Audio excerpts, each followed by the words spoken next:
Assalamualaikum warahmatullahi wabarakatuh. Puji syukur kehadirat Allah Subhanahu wa Ta'ala, karena atas berkah dan segala nikmatnya lah saya masih diberi kesempatan untuk mempresentasikan hasil dari tugas sejarah Indonesia pada masa Hindu-Buddha dengan dosen pengampu Ibu Yustiani SPD MPD. Sholawat serta salam selalu tercurahkan kepada junjungan Nabi besar Muhammad Sallallahu Alaihi Wasallam yang selalu dinanti-nantikan syafaatnya di akhir kelak. Amin amin ya robbal alamin. Sebelumnya, perkenalkan, nama saya Fani Dwi Amanda Pramudita dari Program Studi Pendidikan Sejarah kelas Sejarah 2A dengan NPM 201400004. Di sini saya akan mempresentasikan tentang kehidupan politik Kerajaan Kutai. Yang pertama akan saya jelaskan yaitu sekilas tentang Kerajaan Kutai. Ada beberapa versi yang menerangkan mengenai asal kata Kutai. Yang pertama yaitu Kutai berasal dari bahasa Hindu Sanskerta Kutairi, yang artinya hutan lebat atau hutan raya. Kemunculan kata ini bisa jadi dikarenakan karena kekayaan Kutai yang melimpah ruah diantaranya yaitu hutan. Kemudian versi kedua yaitu Kutai berdasarkan monografi Kutai pada tahun 1969. Kata Kutai berasal dari bahasa Cina yaitu Ko dan Taiyang, yang artinya yaitu negara besar. Argumen pendapat kedua ini setidaknya dapat dilihat karena adanya peninggalan benda-benda antik yang berasal dari negara Cina. Dan hal ini terjalin karena adanya suatu kontak atau jalinan hubungan antar budaya. Terlepas dari beberapa perbedaan versi asal kata Kutai, setidaknya kata Kutai mengingatkan bahwa Kesultanan Kutai adalah sebuah imperium yang telah menaklukkan kerajaan tertua di Indonesia pada tahun 1605, yaitu Kerajaan Martadipura atau Martapura, atau biasa yang dikenal sebagai Kerajaan Mulawarma.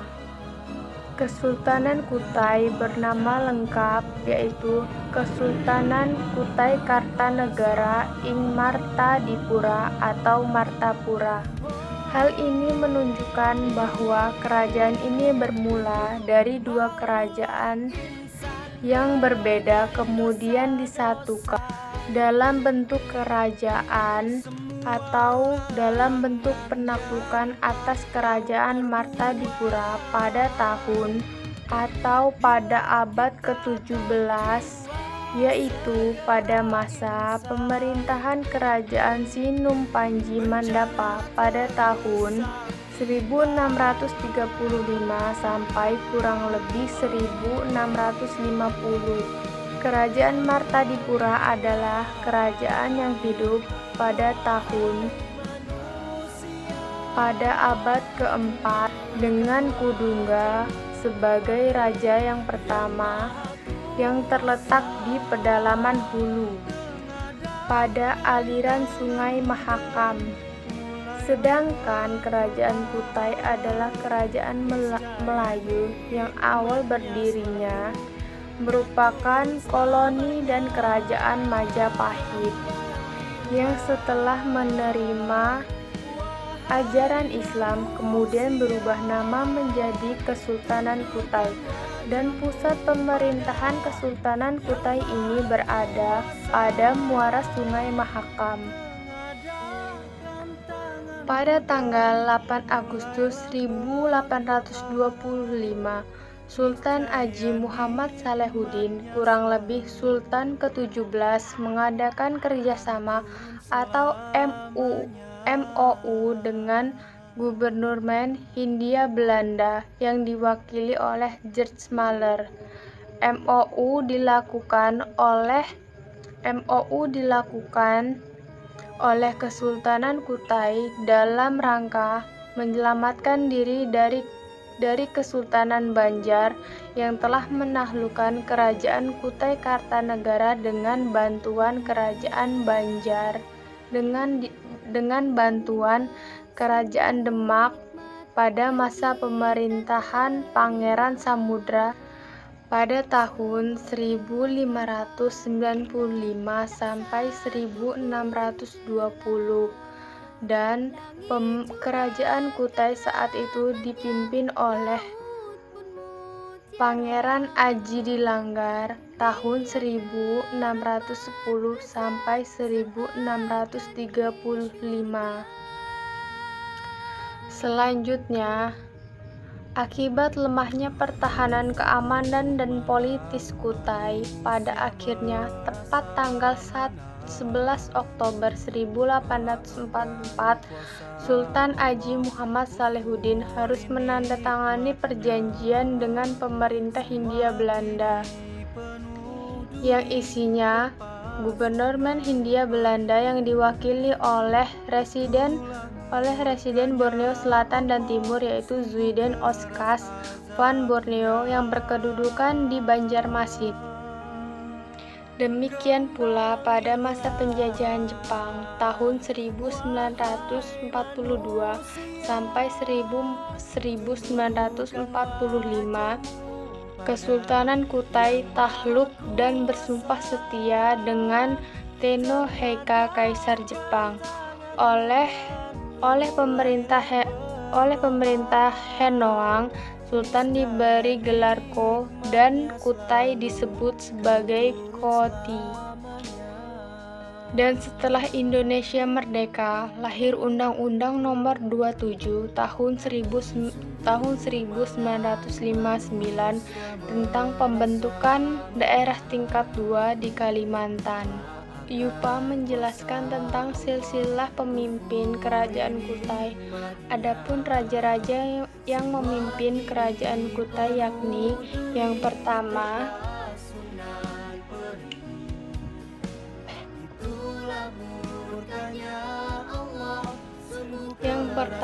ada Kudungga.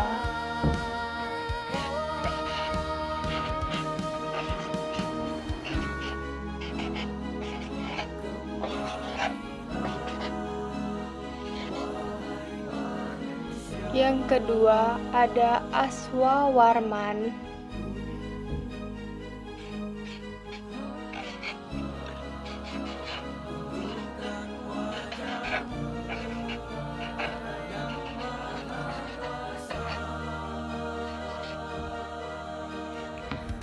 Dan yang ketiga ada Mulawarman. Malulah insan dengan dosa-dosa, semua larangan yang telah kau perbuat.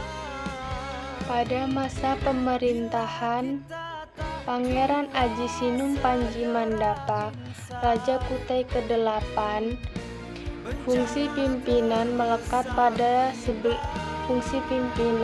keagamaan sebelumnya melekat pada diri raja, dikuasai oleh seorang pembantu di bidang keagamaan yang disebut sebagai Mas Penghulu. Dan pada perkembangan selanjutnya, Mas Penghulu inilah menjadi cikal bakal lahirnya institusi Mahkamah Agama yang pada tahun 1854 pada masa pemerintahan Sultan Haji Muhammad Sulaiman pada tahun 1850 sampai 1899. Undang-Undang Panji Selatan Pasal 4 secara tegas menyatakan bahwa ada 4 adat yang berlaku. Yang pertama, Mulailah berdoa, niscaya nikmatnya selalu kan turun selamanya.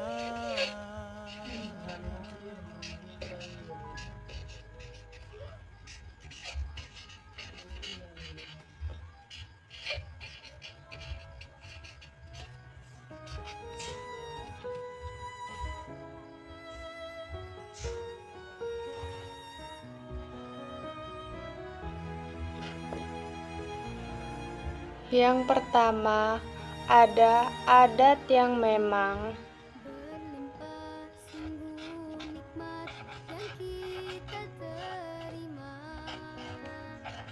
Semua terhampar indah, tak satu pun celah. Langit curahkan rahmatnya, laut pun mutiara. Yang kedua, ada adat yang diadakan Nikmat lezat seakan di surga.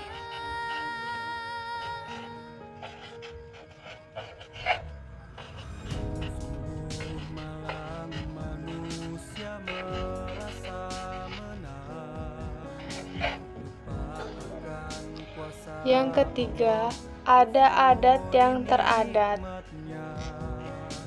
Semua kini penuh duri, terpasung dan perih. Itulah murkanya Allah, sungguh keras azabnya.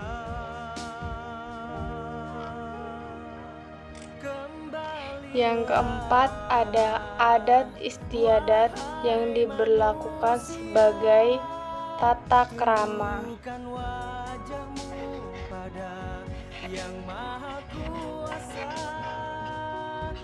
tengadahkan tanganmu dan mulailah berdoa.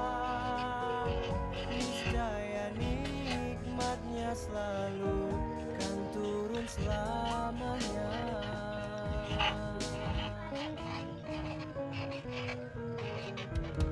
Namun sungguh malang manusia merasa menang, lupa akan kuasa Allah, kufuri nikmatnya. Semua kini penuh duri, terpasung dan perih. Itulah murkanya Allah, sungguh keras azabnya.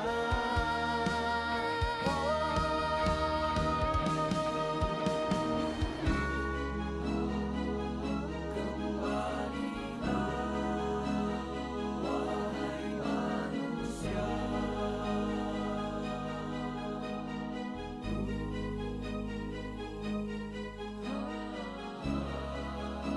tundukkan wajahmu pada yang maha kuasa.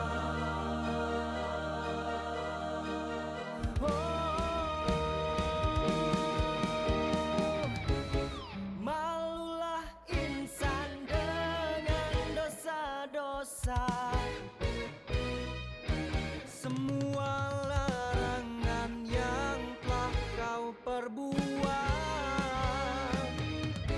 Bila kita tak jua segera insaf, bencana terbesar tiba.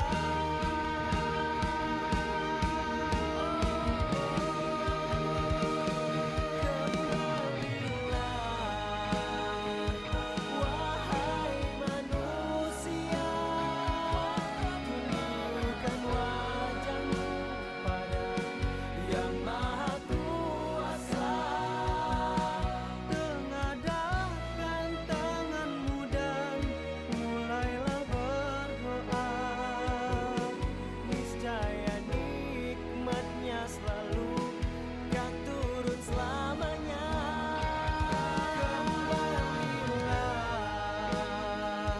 wahai manusia, tundukkan wajahmu pada yang maha kuasa,